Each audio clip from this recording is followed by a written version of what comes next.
एक बार की बात है। कई सालों पहले सोनापुर गांव में एक भयानक हवेली थी, जिसके बारे में तरह तरह की अफवाहें फैली थीं। हर किसी का मानना था कि उस हवेली में कोई चुड़ैल का साया है। काफी बार गांव वालों को वहां पर चुड़ैल के होने का एहसास भी हुआ था। अरे नहीं कल्लू भैया, वहां भूत का नहीं, वहां पर चुड़ैल का साया है। मैंने तो पायलों की आवाज सुनी है। ओ सुनील, चच्चा भूत चुड़ैल नहीं, वहां तो राक्षस है। राक्षस मैंने देखा। मेरी गाय का दूध अपने आप निकलकर बर्तन में चला गया भैया, और फिर बर्तन हवेली में। हाँ, बात तो सही है। मैंने भी हंसने की बहुत सी आवाजें सुनी हैं। जमींदार साहब, आपको हवेली और गांव के बीच में मजबूत दीवार बना देनी चाहिए। कम से कम ये भूत हमारे बच्चों को तो नुकसान नहीं पहुंचाएंगे। ना जाने हवेली में भूत है कि चुड़ैल। लेकिन एक बार जब मेरे पति लकड़ियां काट रहे थे तो उनकी कुल्हाड़ी नीचे गिर गई। अचानक कुल्हाड़ी ना जाने कैसे उड़ते हुए वापस उनके हाथ में आ गई। मेरी तो डर के मारे जान ही निकल गई थी। बिटिया, सच कहती हो, वहाँ कोई है जिसने हमारी सहायता की? मेरी पोती तालाब में डूब गई थी। अचानक तेज हवा चली और मेरी बेटी तालाब से उड़ती हुई बाहर आ गई। देखो भाइयों, मेरा बेटा अमेरिका से वापस आ रहा है। कुछ दिनों के बाद वो वापस चला जाएगा। उसे इन सब घटनाओं के बारे में खबर नहीं होनी चाहिए। उसके जाने के बाद मैं यह दीवार पक्की करवा दूंगा। गांव के ही किसान का बेटा भीखू खाद लेने शहर जा रहा था। रास्ता हवेली के सामने से ही गुजरता। जब वह हवेली के आगे से डरता हुआ पहुंचा तो उसने देखा कि एक सुंदर सी लड़की उसके सामने आकर खड़ी हो गई। तुम कौन हो और यहाँ क्या कर रही हो? तुम्हें नहीं पता ये हवेली भूतिया है? यहाँ रहना खतरे से खाली नहीं है। मेरा नाम किरण है, मैं तो यहीं रहती हूँ। हम यहाँ आते जाते हैं, भूत तो नहीं देखा हमने कभी। अच्छा, ये तो भूतिया हवेली है और लोग कहते हैं यहाँ भयंकर चुड़ैलें रहती हैं। ये सब सुनकर भीखू मन ही मन डरने लगा। उसके दिमाग में यही चल रहा था कि जो कुछ भी आज तक उसने सुना वो सच है या झूठ। तभी किरण बोली, तुम्हें पता है मैं हवेली में ही रहती हूँ। अब ये क्या कह रही हो? पूरा गांव जानता है कि इस हवेली में भूत चुड़ैल रहती हैं। तुम चुड़ैल भूत जैसी चीजों पर विश्वास रखते हो? मैं फालतू में ही इतना सोच रहा हूँ। ये लड़की होकर भी नहीं डर रही। ये भूत चुड़ैल मन का वहम है, ये सच्चाई थोड़ी ना है। आओ, तुम्हें मैं अपने बाकी लोगों से मिलवाती हूँ। इससे तुम्हारा डर हमेशा के लिए खत्म हो जाएगा। भीखू किरण के पीछे पीछे चलने लगा कि अचानक उसे जोर का धक्का लगा और वो हवेली की पहाड़ी से नीचे गिर गया। गांव वाले तुरंत दौड़ते हुए भीखू के पास आए और पूछने लगे, क्या हुआ? तभी भीखू के मुंह से बस यह शब्द निकले, वो लड़की किरण, हवेली।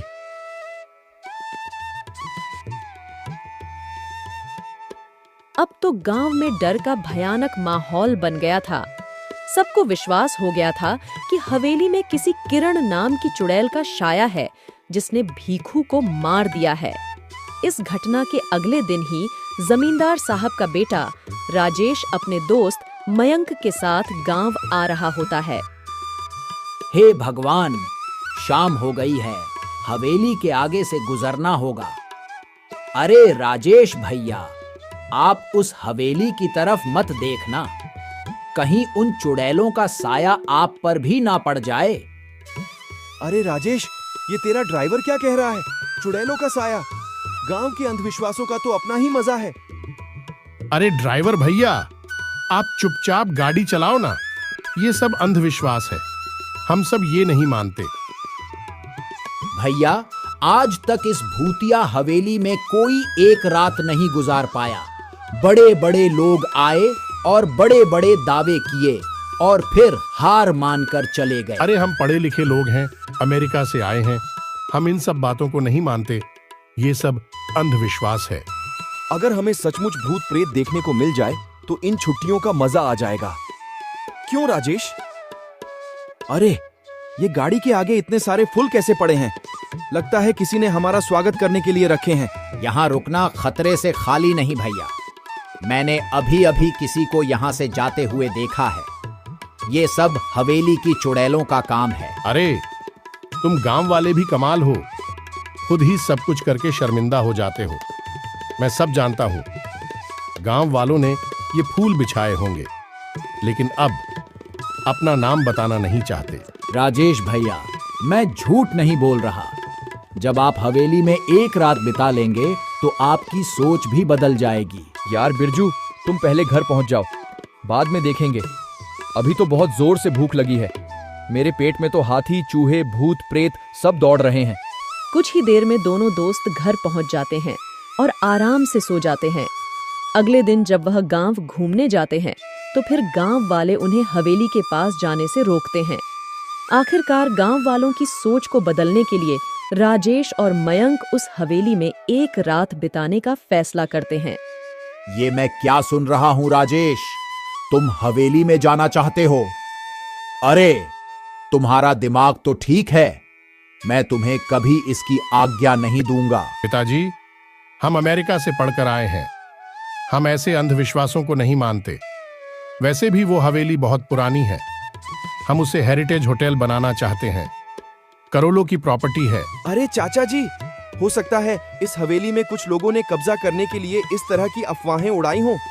हम हमेशा के लिए इन सब का समाधान कर देंगे। ठीक है, अगर तुम लोग नहीं मानते तो जाओ, लेकिन अपने साथ 2 गार्ड, बंदूक और सुरक्षा का सारा सामान साथ ले जाओ।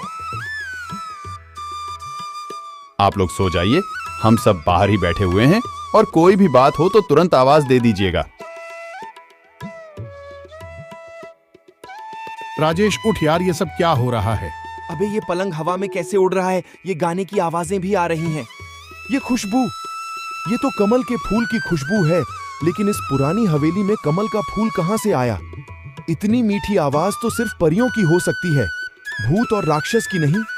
या फिर हम लोगों को डराने के लिए किया जा रहा है? क्या तुमने वही देखा जो मैं देख रहा हूँ? हाँ यार, ये तो सचमुच भूतिया है। नहीं, हम यूं विश्वास नहीं कर सकते।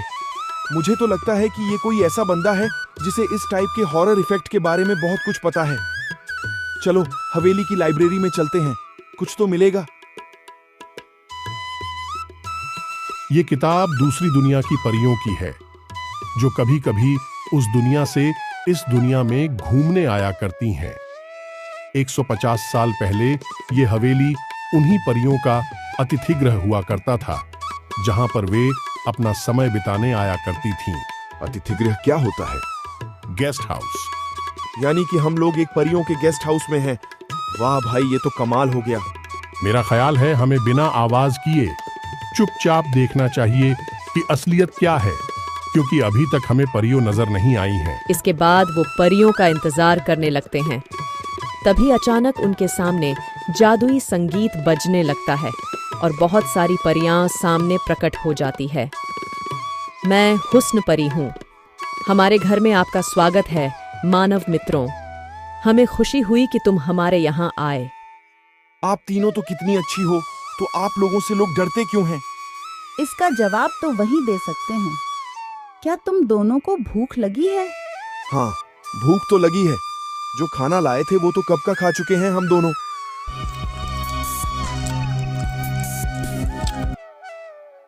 क्या तुम हमारी मदद करोगे इस हवेली की सफाई करने में?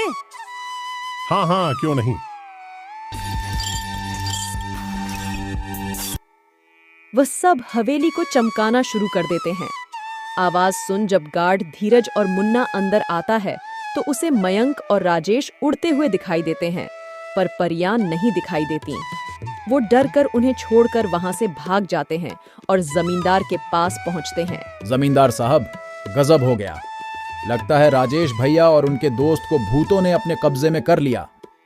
वो दोनों हवा में उड़ रहे थे। हे भगवान, अब क्या होगा? मेरे बच्चों को प्रेतों ने अपने कब्जे में लिया है। भूतों ने नहीं, चुड़ैलों ने किया है, क्योंकि वहां से लड़कियों की आवाजें आ रही थी। वो गाना भी गा रही थी। हमने पायलों की आवाज भी सुनी। सभी गांव वाले बुरे तरीके से डर जाते हैं। मयंक और राजेश अगले दिन जैसे ही सूरज उगता है, उन दोनों पारियों को अलविदा कहते हैं। हम पर विश्वास करने के लिए धन्यवाद राजेश और मयंक, लेकिन गांव वाले हम पर भरोसा नहीं करते। इस हवेली से हमारी यादें जुड़ी हैं, इसलिए जब भी मन करता है तो कुछ वक्त बिताने हम यहाँ आ जाते हैं। लेकिन भीखू पर हमला तो सुबह हुआ था। मैं यही बताना चाहती हूँ, भीखू पर हमला हमने नहीं किया। हम तो सिर्फ गांव वालों को शहर से भागकर आए हुए तस्करों से बचाने की कोशिश कर रहे थे, जो सुबह के समय इस हवेली में छुपे रहते हैं और रात को तस्करी के लिए निकल जाते हैं। परियां राजेश और मयंक को बताती हैं। उस दिन जिस दिन भीखू पहाड़ी से गिरकर मर गया, उस दिन परी उसकी रक्षा कर रही थी, लेकिन सिर्फ भीखू को ही दिखाई दे रही थी। जब तस्करों ने भीखू को हवेली की तरफ आते हुए देखा तो उन्होंने उसे पीछे से धक्का दे दिया ताकि उनका रहस्य किसी और को ना पता चल जाए। हमने गांव वालों को तस्करों के बारे में बताने की काफी कोशिश की, लेकिन डरपोक गांव वाले हवेली में नहीं आए। आपको परेशान होने की कोई जरूरत नहीं। आपने हमारे गांव की रक्षा के लिए इतने सालों तक हमारा साथ दिया।